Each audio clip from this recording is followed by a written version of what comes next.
Le modèle d'intelligence artificielle chinois DeepSeek R1 vient tout juste de sortir et il est complètement open source. Il égale et même surpasse le meilleur modèle disponible d'OpenAI. Il est donc meilleur que ChatGPT. En fait, il est capable de créer d'autres modèles par distillation.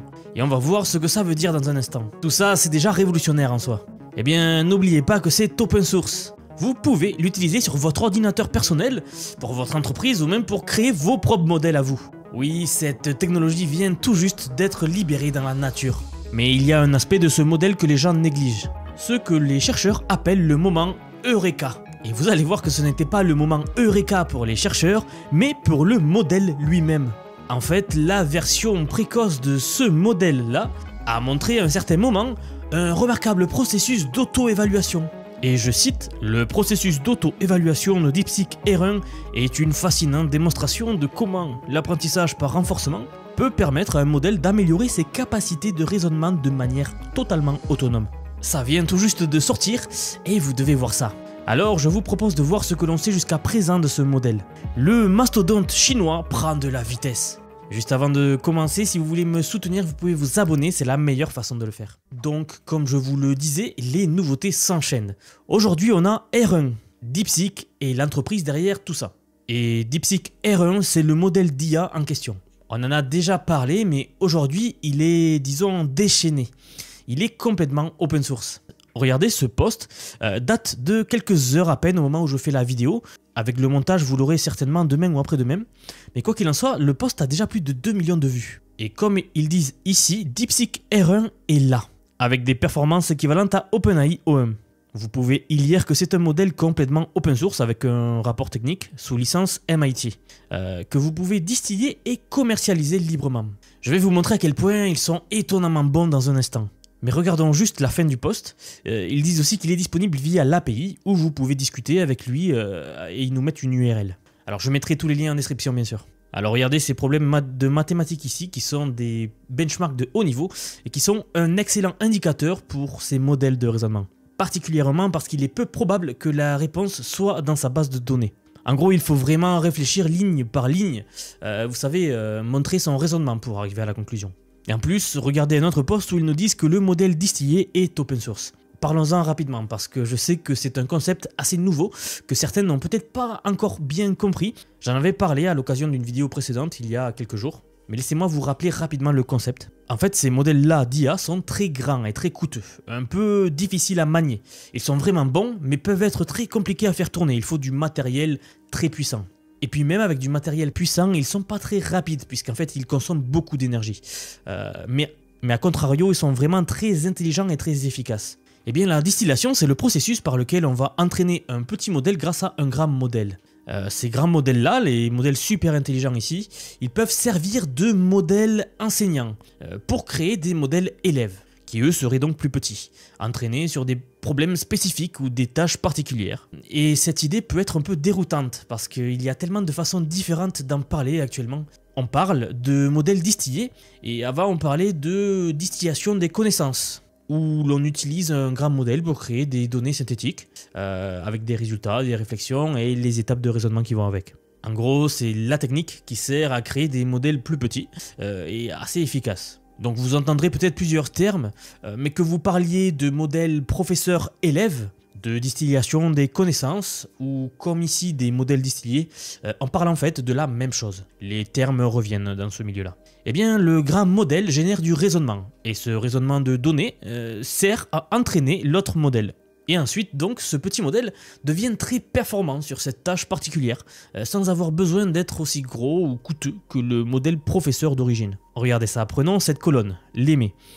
Des questions de maths de très haut niveau. C'est un benchmark, un test que l'on fait passer à des intelligences artificielles pour connaître leur niveau. Et il faut savoir que ce test est l'un des plus difficiles actuellement. Si vous avez vu mes précédentes vidéos, je pense que vous savez de quoi je parle.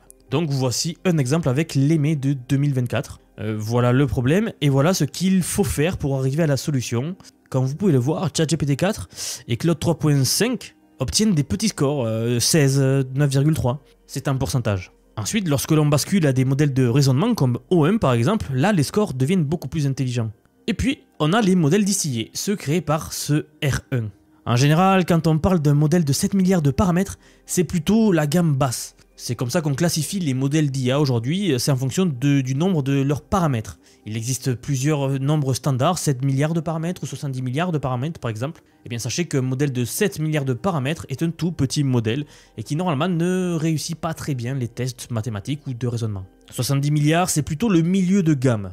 Et les modèles plus grands peuvent avoir jusqu'à 405 milliards de paramètres et même plus. GPT-4 était supposément de 1700 milliards de paramètres. Donc un des plus gros modèles qu'il existe. Mais le truc c'est que ce premier modèle, ici, fait 1,5 milliard de paramètres. Il n'est pas petit, en fait il est minuscule, il est nano. Franchement c'est une fraction de ce qu'on considère comme un petit modèle. Et il obtient 28, presque 30 sur ce score-là. Donc presque 3 fois plus que ChatGPT-4. On passe à 7 milliards de paramètres, donc la fourchette basse des modèles d'IA, les tout petits modèles. Et maintenant, il est meilleur que tous les autres modèles non résonants ici. Le seul qui fait mieux, c'est O1 Mini. Mais ça, c'est normal car le modèle a été entraîné différemment. C'est une IA qui va faire une chaîne de pensée. C'est le modèle de raisonnement par excellence. Mais vous vous en doutez, pour le faire tourner, il faut des centres gigantesques.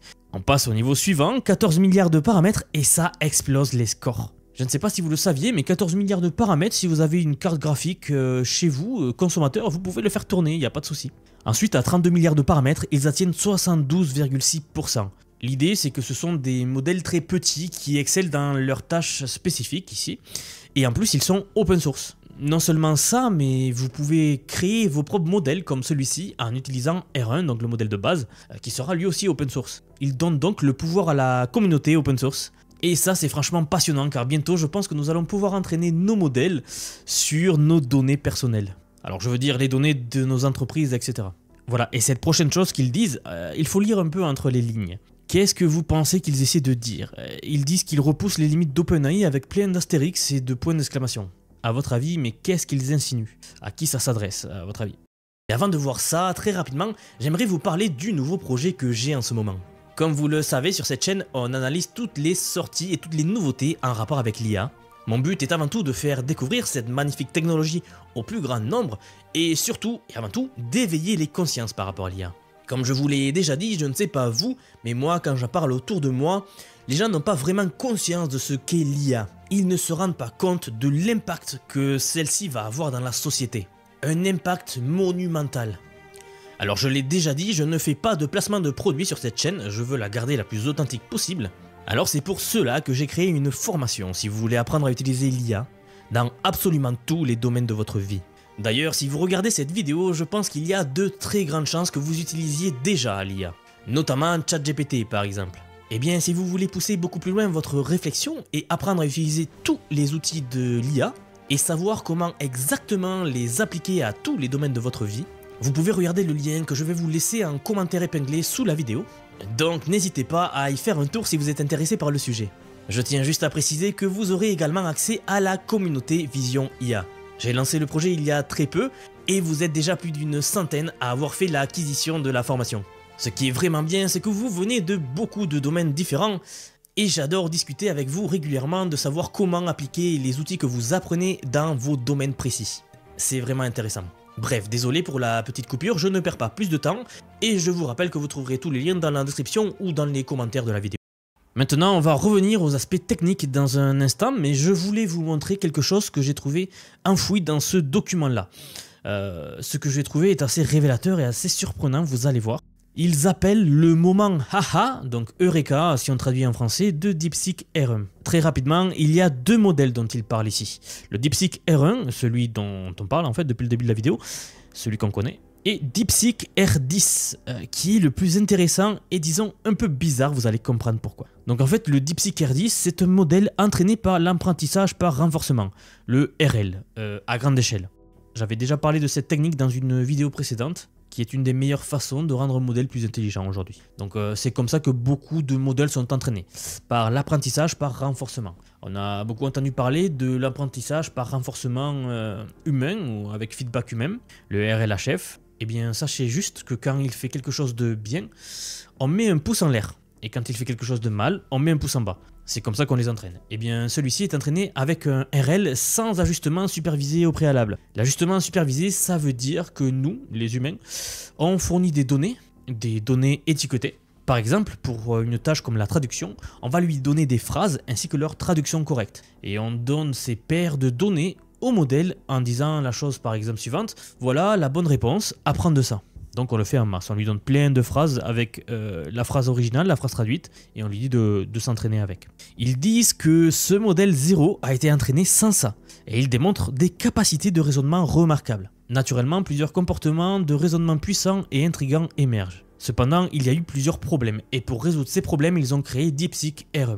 En gros, DeepSeek R1, c'est la version prête à l'emploi, celle qui est prête pour le public, pour le grand public. Et DeepSeek R10, c'est plutôt le projet de recherche bizarre et intéressant, mais peut-être pas encore prêt à voir le jour. C'est l'état de l'art, c'est ce qu'ils font de mieux, mais ça reste un laboratoire, et vous allez voir pourquoi. Donc regardons ce qu'il se passe avec ce modèle. Il parle du processus d'auto-évaluation de DeepSeek R10. Et ce processus est une fascinante démonstration de comment l'apprentissage par renforcement peut permettre à un modèle d'améliorer ses capacités de raisonnement de manière autonome. Car c'est en fait ici ce qu'il nous montre. Il semble de plus en plus qu'avec les grands modèles de langage, on s'éloigne de l'apprentissage basé sur des données humaines pour aller vers de l'auto-amélioration autonome. Encore une fois, j'avais fait une vidéo sur un modèle qui s'auto-améliorait, ou en tout cas sur une recherche de certains modèles qui avaient la capacité de s'auto-améliorer.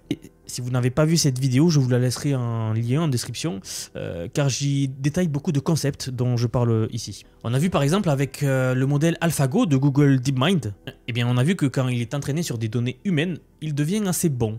Mais quand on trouve un moyen de le faire s'entraîner lui-même, comme par exemple aux échecs ou aux jeux de Go, il commence à jouer contre lui-même, produisant des milliards de parties. Il s'engage donc dans ce que l'on appelle l'auto-apprentissage, encore et encore et encore. Et on lui dit juste de gagner. C'est son objectif, gagne. Et on ne lui dit pas nécessairement ce que vaut chaque pièce sur l'échiquier, ou quelle stratégie il doit utiliser. Non, on ne lui donne que les règles du jeu et on lui dit de jouer, il joue contre lui infiniment. On laisse donc le tout apprendre de zéro jusqu'à qu'il devienne surhumain en jeu. Par exemple, aux échecs, il y a un fait notable. Il y a quelques exemples d'IA qui jouent aux échecs et qui ont fait des coups que nous, on considère comme mauvais, très mauvais. Ils étaient bizarres, ils paraissaient un peu très étranges, et ce n'est pas du tout des coups que les experts feraient. Et ce n'est que plus tard, quand il a battu tous les champions du monde, qu'on a commencé à réaliser quelque chose. Eh bien que c'était des coups qui échappaient à notre compréhension. Ça allait beaucoup trop loin dans le calcul, on ne pouvait même pas les appréhender ces coups-là. Nos cerveaux humains n'avaient simplement jamais compris à quel point c'était des bons coups. Et bien c'est ici que c'est intéressant, c'est que maintenant, on dirait qu'on commence à comprendre comment déclencher ce même processus d'auto-apprentissage et d'auto-évaluation, donc ce que je viens de vous dire, avec des grands modèles de langage. Et ça, franchement, ça peut tout changer. Plus besoin de données humaines, il pourrait s'auto-améliorer tout seul. Comme montré dans la figure 3, celle-ci ici, eh bien, il montre une amélioration constante tout au long du processus d'entraînement. Et voici la partie importante, cette amélioration n'est pas le résultat d'ajustements externes, mais plutôt le développement intrinsèque au sein du modèle. Pour que vous compreniez bien, lorsqu'on entraîne ce modèle, on ne lui dit pas « tiens ces données, fais un résultat et je vais te dire si c'est bien ou pas ». Non, on le laisse tourner et il s'améliore tout seul, il se juge tout seul. Le modèle 0 acquiert naturellement la compétence de résoudre des tâches de raisonnement de plus en plus complexes en exploitant un temps de calcul prolongé. C'est donc ce qu'ils nous disent dans le papier. Plus on lui donne de temps pour réfléchir, pour traiter, pour produire des pensées avant de répondre, eh bien, meilleur il devient. Bon, ça c'est comme nous les humains, plus on passe de temps à réfléchir à une question, mieux notre réponse est. Et c'est là que ça commence à devenir assez intéressant, car l'un des aspects les plus remarquables de cette auto-évaluation, c'est de commencer à voir l'émergence de comportements sophistiqués, à mesure que le temps de calcul augmente. En fait, cette idée d'émergence, eh bien, il y a beaucoup de débats autour de l'existence même de ce concept, si c'est le bon mot ou pas. L'idée, c'est qu'à mesure qu'on continue d'entraîner le modèle, qu'on lui donne de plus en plus de ressources, de plus en plus de données, il semble parfois y avoir des augmentations soudaines et de nouvelles compétences qui apparaissent et qui nous n'avions pas forcément pensé en fait. Des fois, les modèles nous surprennent en faisant des choses que nous n'avions pas prévues et on est tous surpris de voir qu'ils sont capables de faire ça.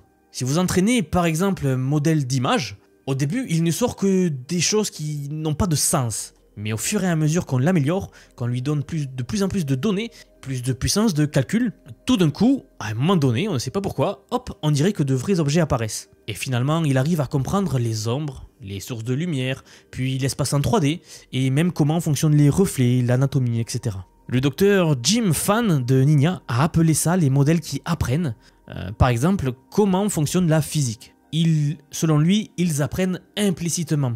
On ne leur donne pas d'équation de la physique, ou même d'explications sur comment ça marche. On leur donne juste plein de séquences vidéo par exemple, et au fil du temps, à mesure que ça monte en échelle, on remarque qu'ils développent une meilleure compréhension de comment fonctionne la physique. Et juste ça, c'est assez fou. Alors ce n'est pas parfait, mais on dirait qu'il a une sorte de modèle mental du fonctionnement de la physique dans le monde réel. Il y a quelques études que j'ai déjà couvertes ici dans une précédente vidéo qui montrent que l'idée d'un modèle mental est un terme assez approprié à utiliser.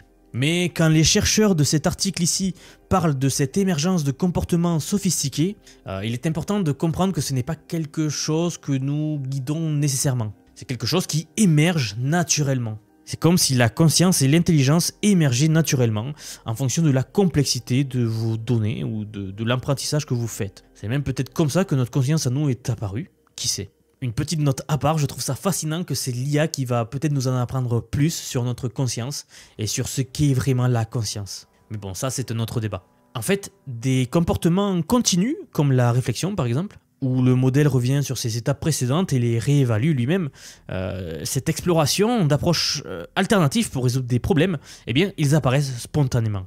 Et ils insistent vraiment sur ce point. Ils nous disent que ces comportements ne sont pas explicitement programmés, mais ils émergent plutôt comme un résultat des interactions du modèle avec l'environnement d'apprentissage. Et c'est ce développement spontané qui améliore significativement la capacité de raisonnement de DeepSeek-R1. Alors, un phénomène intriguant observé pendant l'entraînement de ce modèle, c'est l'apparition d'un moment Eureka, d'un moment aha.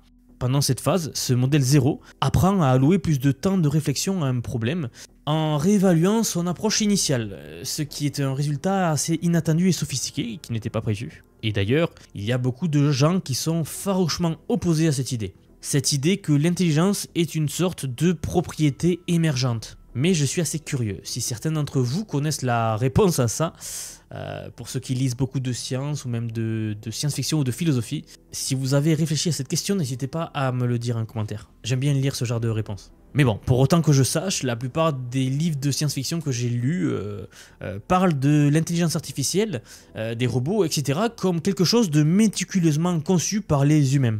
Que ce soit dans Star Trek avec Data ou dans Isaac Asimov, vous savez, Fondation, avec les lois de la robotique, etc.